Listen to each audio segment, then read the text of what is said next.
দর্শক, এই video social মিডিয়াতে ভাইরাল হয়েছে।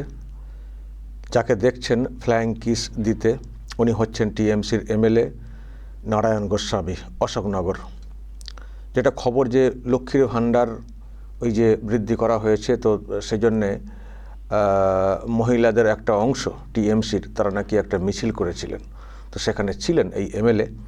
তো সেখানে উনি একটি জায়গাতে এইভাবে ফ্লাইং কিস দিয়েছেন। আমি দর্শক এ নিয়ে কথা বলেছিলাম যে যেখানে রাজ্যের এই সব অবস্থা, সেখানে টিএমসির লোকজনদের মধ্যে এত রোম্যান্স আসে কোত্থেকে। সজল ঘোষ কি বলেছেন এর উত্তরে দর্শক আগে শুনুন, তারপর ব্যাখ্যাতে আসছে। আমার সঙ্গে এই মুহূর্তে রয়েছেন বিজেপি নেতা সজল ঘোষ। সজল বাবু, এই যে ভিডিও সোশ্যাল মিডিয়াতে এসছে, দেখতে পাচ্ছি যে টিএমসি এমএলএ ফ্লাইং কিস দিচ্ছেন মহিলাদের উদ্দেশ্যে এবং মহিলারাও কার্যত সেটাকে এনজয় করছেন। আমার এটা মনে পড়ে যাচ্ছে যে কদিন আগে পার্লামেন্টে দেখছিলাম দুই এমপি টিএমসি, তাদের সেই আচরণ খুনসুটি। মানে এটা কি, মানে আমরা বলছি যে রাজ্যটা খুব রসাতলে চলে গেছে, মানুষ দুঃখে কষ্টে আছেন, শোষণ হচ্ছে এখানে। তো টিএমসির মধ্যে এত রোম্যান্স কোত্থেকে আসে? আপনি শুধু বুড়ো সৌগত রায়টাকে ধরলেন। হ্যাঁ, পার্থদার সেই কোর্টে দাঁড়িয়ে ভালোবাসার সিম্বল দেখানো, সেটা আপনি ভুলে গেলেন। অর্পিতার প্রতি আপনি ভুলে গেলেন। ওই শোভনদা, বৈশাখী এরা কি এখন সব অতীত হয়ে গেল নাকি সৌগত রায়রা আসার পরে? দেখুন, পুরো দলটাই তাই, পুরো দলটাই নাচন কোদন, আর কি বলবো, আর বাকিটা বলবো না, তার মধ্যেই ডুবে আছে। আমি ভাবি একজন জনপ্রতিনিধি, তার কিছু, তার আচার ব্যবহার, তার চাল চলন, যেটা মানুষের কাছে সবসময় লক্ষণীয় হওয়া উচিত, মানুষের কাছে অনুকরণীয় হওয়া উচিত। তা না করে এখন চোর ডাকাত পকেটমারদের যদি আপনি পার্লামেন্টে পাঠিয়ে দেন, তাদের কাছ থেকে যে জিনিসগুলো হওয়ার ছিল সেটাই হয়েছে। আর কিছু ভদ্রলোক, মানে শিক্ষিত লোকজন, তারা এদের পাল্লায় পড়ে তারাও সব ওই নির্লজ্জ বেহায়া হয়ে গেছে। মানে এক একজন নেতা যাদের এক পা খাটে এক পা ঘাটে, তারাও এখনো যা করে বেড়াচ্ছে সেটা দেখলে বাংলার এই যুবক, যে যুবকরা আজকে চাকরি পাচ্ছে না, বেকার ভাতার লাইনে দাঁড়াচ্ছে গিয়ে, সেই যুবকদেরও লজ্জায় মাথা হেঁট হয়ে আসে। আর এরা মনে করছে ১,৫০০ টাকা দিয়েছি মাসে, মানতেই হবে। এই যাকে আপনি দেখাচ্ছেন, এই কিন্তু এক সময় সন্দেশখালী মহিলাদের উদ্দেশ্যে কটূক্তি করেছিলেন এবং যে কথা বলেছিলেন সে কথাগুলোর মুখে আনার যোগ্য নয়। তো এদের কাছ থেকে এছাড়া আর কি পাবেন? মমতা ব্যানার্জি ভ্যালেন্টাইন্স ডে করছেন, উনি তার বাড়ির বউদের বলেছেন প্রেম করতে, তারা প্রেম করছে কিনা আমার সেটা অবশ্য জানা হয়নি। তো এদের থেকে পাবেনটা কি, এদের থেকে আশাটা কি করেন? এদের থেকে মা মাটি মানুষ এইসব বলতে শোনা যায়, এদের থেকে মা মাটি ওতে শ্রদ্ধা, রেসপেক্ট, এসব কিন্তু আশা করবেন না। এরকমই হবে। যারা ১,৫০০ টাকার বিনিময়ে পিঠে বানাতে উৎসাহী, তারাই তৃণমূল করবে, তারাই এই ফ্লাইং কিসের বদলে পাল্টা ফ্লাইং কিস দেবে, এই চলবে আর। আমি একটা বিষয় যেটা বলতে চাই সেটা হচ্ছে যে এই যে পিঠে বানানোর যে কথাটা বললেন, সেখানেও তো অ্যাকচুয়ালি চাপ চাপ দিয়ে এটা করানো হতো, করতে বাধ্য হতেন মহিলারা। সন্দেশখালীতে যে অভিযোগটা এসেছিল, এই যে এখানে যে ফ্লাইং কিস দেওয়া হচ্ছে, সেটাকেও না, প্রতিবাদ যাদের করার জায়গাটা, প্রতিবাদের জায়গাটা কিন্তু মহিলাদের তরফ থেকে দেখছি না। মানে এটাও কি কোথাও একটা ওনাদের মধ্যে ভয় আছে যে যদি একটু এটাকে হাসি মুখে না দেখায় তাহলে কি আমাদের উপায় কি আছে? আজকে মহিলারা তো পিঠে যেদিন বানাতে ডাকা হয়েছিল সেদিনই তো কেউ প্রতিবাদ করেনি। প্রতিবাদটা আচমকা সংগঠিত হয়ে গিয়েছিল, তখন আস্তে আস্তে সামনে এলো। যখন তারা পিঠে বানিয়েছে, যখন তাদের রাতের পর রাত আটকে রেখে তাদেরকে নিয়ে আর কি বলবো, বলতে চাই না, সেই ঘটনা ঘটেছিল, তখনও তারা মুখ বুজে সহ্য করেছিল। কারণ তা না হলে স্বামীর পা ওই কুড়োলের বাঁট দিয়ে মেরে ভেঙে দেওয়া হতো। এই যে বিষয়গুলো তখন তারা সহ্য করতো। এখন জানি না এদের স্বামীদেরকে কিভাবে পেটানো হবে, কিভাবে ভয় দেখানো হবে, তাই হয়তো এরাও সহ্য করছে। কিন্তু টিএমসি আবার অনেকে বলছেন যে এর মধ্যে কি অন্যায় আছে, তো ভালোবাসা দিচ্ছেন একজন। কি অন্যায় আছে? সব এরা, এদের মধ্যে কোনো অন্যায় নেই।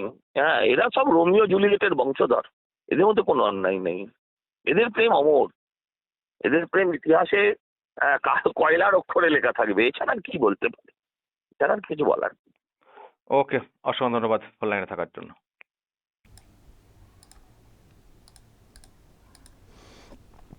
দর্শক শুনলেন, সজল ঘোষ একটা প্রতিক্রিয়া দিয়েছেন।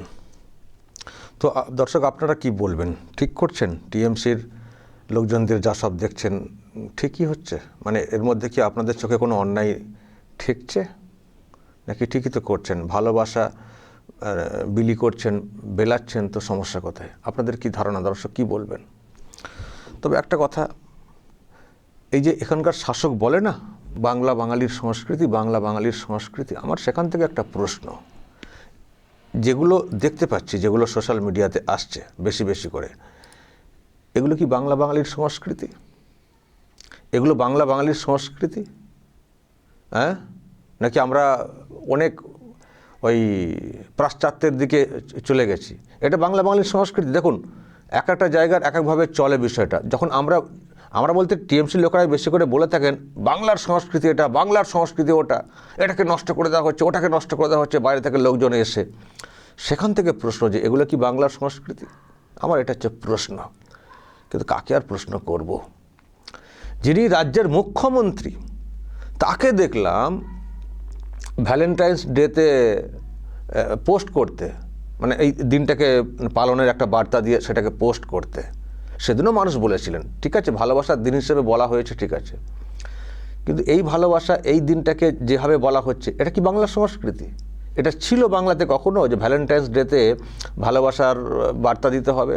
ছিল, বাংলার সংস্কৃতিতে ছিল। তাহলে এগুলো কোত্থেকে আমদানি করা হচ্ছে? কে কি পালন করে না পালন করে সেটা অন্য বিষয়, আমরা সেই বিতর্কে ঢুকছি না। আমরা জাস্ট যুক্তি দিয়ে ওনাদের কথাগুলোকে বলার চেষ্টা করছি যে ওনারা সবসময় বলেন না বাংলা বাঙালির সংস্কৃতি, বাংলা বাঙালির সংস্কৃতি। তো বাংলা বাঙালির সংস্কৃতি এগুলো, যেগুলো দেখে মানুষ প্রশ্ন তুলবেন, বাঙালিরাই বলছেন।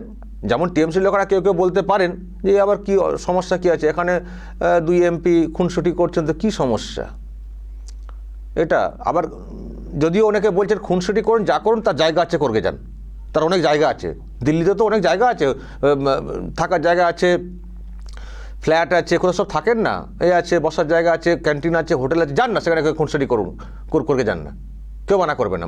বলা হচ্ছে পার্লামেন্টে বসে কেন এগুলো করছেন? খুবই তো দৃষ্টিকটু লাগছে। এটা পার্লামেন্ট পবিত্র একটা জায়গা, যার দিকে নতুন যে প্রজন্ম তারাও তাকিয়ে থাকে যে পার্লামেন্ট এই একটা যে মানে বিষয় যেটার মাধ্যমে একটা গণতন্ত্র কায়েম হয়ে থাকে এবং একটা মানুষের আওয়াজ তোলার একটা জায়গা, দেশকে ভালোভাবে পরিচালনা করার একটা জায়গা। তো সেই সব কাজ না করে ওনারা নিজেদেরকে পরিচালনা করছেন, কে কীভাবে চলবেন, কে কার কতটা কাছে যাবেন, এই সব চলছে। এগুলো এটা একটা করার জায়গা, এটা একটা করার জায়গা। তো এই নিয়ে মানুষ প্রশ্ন তুলেছেন।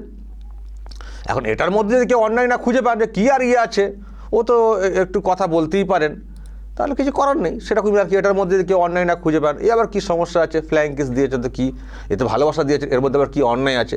হয়তো টিএমসি কেউ কেউ বলবেন তারাই, যারা এই সব সংস্কৃতিতে বিশ্বাসী হয়ে উঠেছেন তারা। আর সজল ঘোষ বলছেন কজনের, আমি জাস্ট দুজনের কথা বলে শুরু করলাম, বললে ওগুলো কি ভুলে গেছেন? পার্থর কথাটা ভুলে গেছেন, এরটা ভুলে গেছেন। মানে আমি দর্শক যে আমি সত্যিই ভুলে গেছিলাম, আসলে এত ঘটনা ঘটেছে যে কটা মনে রাখবো। তো সবসময় মনেও পড়ে না। আমার কাছে যেটা মনে পড়লো সেটা দিয়ে শুরু করলাম। তো উনি মানে কতগুলো স্মরণ করালেন। ফলে টিএমসিতে এই ধরনের কালচারটা এসে গেছে, বান্ধবী কালচার, অতি রোম্যান্টিক, অন্তত আবার মানে বাইরে ব্যাপারটা আনা, এইগুলো মানে ওপেন, একেবারে খোল্লা, এটা এসে গেছে টিএমসির মধ্যে। ফলে হয়তো এটা আপনাদের অনেকের কাছে নতুন লাগবে না, তবুও কোথাও চোখে লাগে।